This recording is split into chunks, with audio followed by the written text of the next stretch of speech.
Je vous invite à suivre la lecture que j'ai choisie dans l'épître de Paul aux Romains, au chapitre 12, les versets 1 à 8.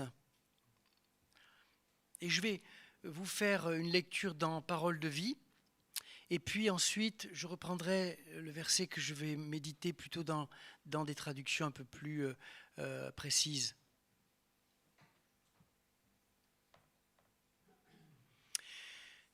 Frères et sœurs chrétiens, Dieu est plein de bonté pour nous.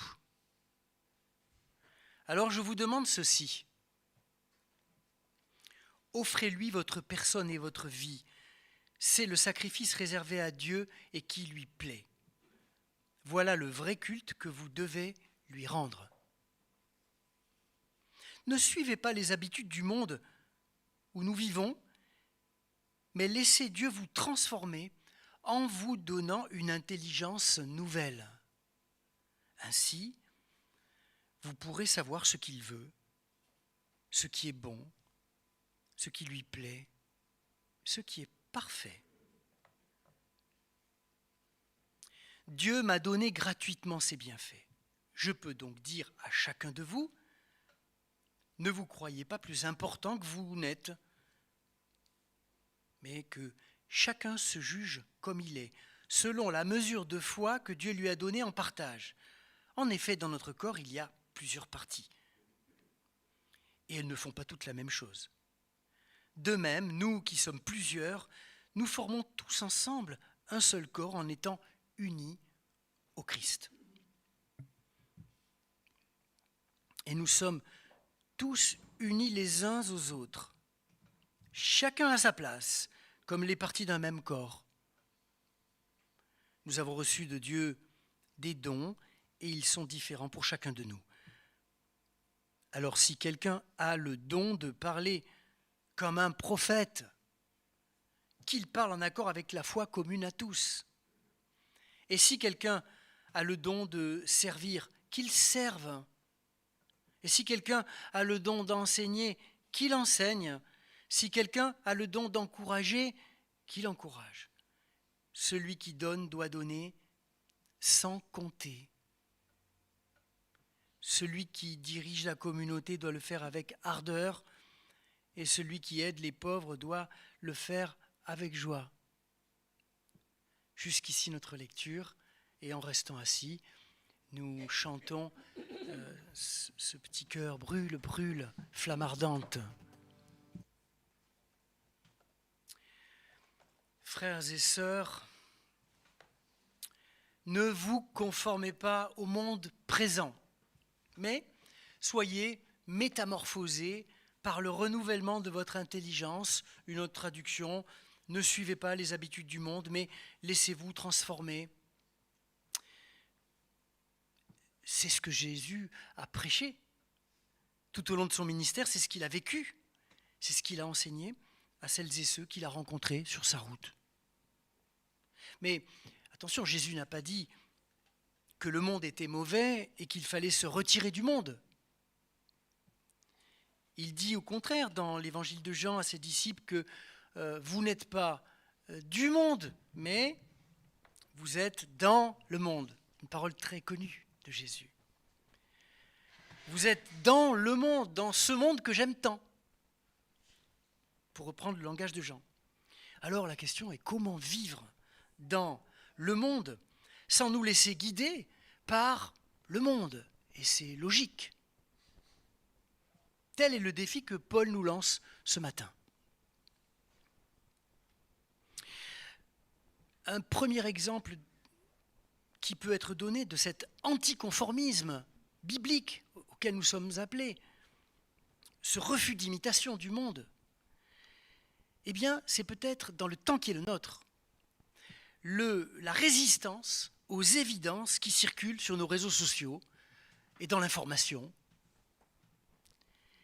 Parce qu'il suffit qu'une idée, et aussi aberrante soit-elle, fasse des millions de vues pour qu'elle devienne une vérité. Du moins qu'elle ait une force d'influence. Et chacun ici pourrait apporter son exemple. Il suffit d'ouvrir ses réseaux et puis il y a des exemples à chaque minute à donner. Mais aujourd'hui, dans notre temps présent, c'est la notion même de vérité qui est en danger. Et ne pas se conformer, c'est donc résister au mensonge. Et c'est d'autant plus difficile que la force du mensonge, c'est de revêtir l'apparence de la vérité. Si avec des aberrations qui, comme le nez au milieu de la figure, bon, on serait tranquille. Mais c'est beaucoup plus compliqué. Nous sommes appelés à résister à des paroles qui, non seulement altèrent notre capacité de jugement, mais, pire, qui nous familiarisent inconsciemment avec des pensées nauséabondes, racistes, suprémacistes, tous les istes que vous voulez. À force d'entendre parler le langage de l'intolérance et de la haine, nous finissons par nous y habituer, par ne plus le trouver aussi choquant que cela. C'est comme les gens qui habitent près d'un dépôt d'ordures. Au bout d'un moment, ils ne sentent plus rien. Mais ça ne veut pas dire que l'air est sain, Nous découvrons chaque semaine, horrifiés, des histoires d'agressions à l'arme blanche d'innocents, qu'ils soient juifs ou musulmans, professeurs au collège, à l'école ou policiers. Ces meurtriers psychopathes, souvent très jeunes, sont en réalité tout autant des bourreaux que des victimes. Victimes d'un monde qui ne sait plus faire la différence entre le vrai et le faux, entre le bien et le mal, qui ne distingue plus la parole du mensonge, qui ne distingue plus la lumière des ténèbres. Le chrétien est un homme, une femme de parole, un homme et une femme de la parole, quelqu'un dont l'intelligence et le sens critique doivent sans cesse s'affûter, s'aiguiser. Qu'est-ce que c'est le sens critique ? C'est pas si simple à expliquer, mais c'est l'aptitude au questionnement juste, intelligent. On appelle ça, dans nos milieux chrétiens, le discernement. C'est l'art de prendre la parole au sérieux et de lui chercher du sens. De prendre le temps de le faire aussi. On est dans l'instant, dans l'immédiateté, on n'a plus le temps de réfléchir. Cela présuppose un peu de silence et un peu de distance. Et le chrétien, parce qu'il a une conscience vive de sa propre humanité et aussi de l'appel de Dieu pour lui, c'est quelqu'un qui ne recule pas devant ce qui est complexe, devant ce qui est paradoxal, devant ce qui est embrouillé et toujours très difficile. Le chrétien, pour reprendre cette magnifique parole de Jésus, je vous la fais lire en même temps, le chrétien, c'est quelqu'un qui apprend à discerner les signes des temps. Vous savez reconnaître l'aspect de la terre et du ciel et vous ne discernez pas le temps présent. Aujourd'hui, que dirait-il Jésus ? Il dirait peut-être, toujours risqué de parler à la place de Jésus, il dirait, vous savez scroller, vous savez zapper, vous savez tout sur l'actu en temps réel, mais le temps présent et ses enjeux vous échappent. Vous pourrez reformuler ça à votre guise. Le chrétien, par son écoute et son regard, est appelé à interpréter, mais aussi à accompagner chaque situation de l'existence. Ne pas nous conformer au temps présent, c'est peut-être aussi croire que notre humanité vaut mieux que ce qu'elle montre d'elle-même. C'est croire que Dieu la cherche, que Dieu lui parle, qu'il l'aime malgré ce qu'elle fait d'horrible. et qui lui donne aussi à cette humanité des clés pour se comprendre elle-même et pour changer de vie, une parole. Et Dieu lui donne et nous donne à tous des rendez-vous dans l'histoire et dans notre histoire. Je crois que notre humanité doit retrouver l'art d'un dialogue en vérité. Vous savez, cette expérience où on s'approche de Dieu et des autres, à la fois dans la confiance et dans le questionnement. Une relation où exigence et amour font chemin commun. Un dialogue qui relève le défi de la vie ensemble dans l'expérience de nos différences. Et la lecture de la Bible est une école où l'on fait l'apprentissage de cette altérité, de cet inconfort. La Bible ne raconte, regardez les récits bibliques, elle ne raconte que des histoires de malentendus, de jalousie, de conflits fratricides, d'embrouilles en tout genre. Et à chaque fois, au creux de ces histoires, elle invite chacun à un déplacement vers le salut, vers une manière plus humaine, plus juste, finalement plus spirituelle de vivre, d'être hommes et femmes dans notre histoire personnelle et dans notre histoire commune. La Bible interroge ses lecteurs. Elle ne les assomme pas de vérités à croire, de choses à faire. Elle les invite, elle les pousse au cheminement. Lisons la Bible, sœurs et frères. C'est une manière très efficace de résister au temps présent et à ses messages, et de nous éveiller à un juste discernement. Une autre manière de résister, de ne pas se conformer au siècle présent, au monde actuel, c'est d'échapper à la logique du donnant-donnant qui régit toutes nos relations. La logique de l'équivalence. Quand tu reçois, il faut rendre. Et on calcule son engagement en fonction du coût des choses, de l'intérêt qu'on leur porte. Et tout cela n'est pas dans l'esprit de l'Évangile, pas du tout.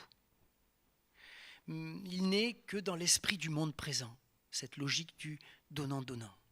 Le chrétien, lui, à la suite du Christ, il est celui qui choisit un mode de vie guidé par un autre rapport, un rapport à l'absolu. Autrement dit, je ne vais pas défendre une cause parce qu'elle me touche, mais parce qu'elle est juste, en elle-même. Je n'adhère pas à la Ligue contre le cancer parce que j'ai échappé au cancer ou parce que j'ai peur de l'attraper, mais parce que j'estime que cette lutte est noble, qu'elle défend la vie et la cause de notre humanité commune. Ce n'est pas les mêmes mécanismes. Hein. Je ne vais pas aimer quelqu'un parce qu'il est aimable, mais parce que l'amour que j'ai pour lui est là, il est vivant, il est gratuit, il est prêt à se donner pour rien, juste par amour. Ne pas se conformer au monde présent, c'est donc renouer avec la gratuité. C'est des mots tout ça, mais c'est difficile. On peut s'interroger sur cette qualité à agir gratuitement. Existe-t-elle réellement dans nos vies la gratuité ? Même dans l'Église, sommes-nous des gens aussi gratuits que nous le prétendons ? Je peux m'engager pour plein de choses. Je peux m'engager pour le service des sans-abri. Ça a bien l'allure d'un engagement gratuit, hein ? Mais qu'est-ce qui se cache au fond de mon cœur ? Est-ce que j'espère par cet engagement donner de moi l'image de quelqu'un de bienveillant, d'altruiste et de désintéressé ? Ces mécanismes intérieurs. Un engagement, oui, d'apparence gratuit, peut cacher des intentions moins belles. Parce que notre humanité est tellement complexe. Mais au lieu de sombrer dans une introspection malsaine et culpabilisante et stérile, je peux aussi détacher un moment mes regards de mon nombril et m'ouvrir à l'appel de Dieu. Je peux, au contraire, choisir de dire joyeusement oui à l'appel de Dieu, sans avoir aucune idée de l'endroit où il me conduit. Cet appel qui m'invite à changer mon rapport à l'autre, à moi-même. Cet appel qui me libère du regard des autres et du regard que je me porte à moi-même. Raphaël nous en a parlé ce matin de ce regard. Je peux aussi relever le défi, et ça me paraît très important, de vivre ma foi en résistant à la vulgarité ambiante.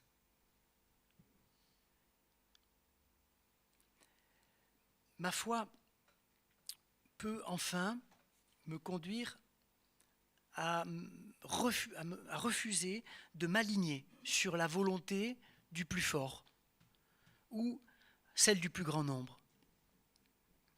Parce que la vérité ne dépend pas du nombre de vues qu'elle fait sur les réseaux sociaux. Résister à l'esprit du temps, c'est découvrir et c'est mettre en œuvre l'évangile de Jésus-Christ dans la complexité du temps présent. Comment être protestant, évangélique aujourd'hui, sans chercher à ressembler à mes ancêtres du XVIe siècle, les pionniers, ou ceux qui se sont réveillés au XIXe siècle, les réveillés, ou encore sans chercher à ressembler au nouveau modèle d'église qui semble mieux marcher que la mienne. Être protestant évangélique aujourd'hui, ce n'est pas trouver son style dans le paysage évangélique. Non, c'est chercher à entendre et à mettre en œuvre ce que la parole du Christ nous dit. Et c'est ce que va mettre en valeur, je l'entends comme ça en tout cas, l'image du corps que Paul développe dans ce passage, les parties du corps. Peut-être retrouverons-nous le chemin de notre vocation personnelle et communautaire en acceptant de ne pas être comme tout le monde, mais seulement une partie du corps de l'Église, d'être simplement, humblement nous-mêmes, nous engager activement dans ce que nous savons faire, avec notre sensibilité, sans chercher à imiter les autres. C'est là le chemin de notre liberté et le secret de notre présence au monde, une présence efficace, active. Je le dis encore, mais si les protestants ne lisent plus la Bible, pourront-ils continuer à jouer ce rôle prophétique dans une société malade ? Comment seront-ils à la fois lanceurs d'alerte, influenceurs, inspirateurs, prophètes ? Ne pas se conformer au monde actuel, n'est-ce pas reconnaître simplement, humblement, que nous ne sommes pas tout, ni tout-puissants, ni éternels, ni omniscients, que nous ne sommes pas Dieu, que nous sommes conscients aussi que ce que Dieu nous appelle à être aujourd'hui peut être décisif. Ne nous conformons pas au monde présent, sœurs et frères, mais offrons-nous nous-mêmes au monde présent. Offrons-nous nous-mêmes au monde présent comme des témoins du monde qui vient.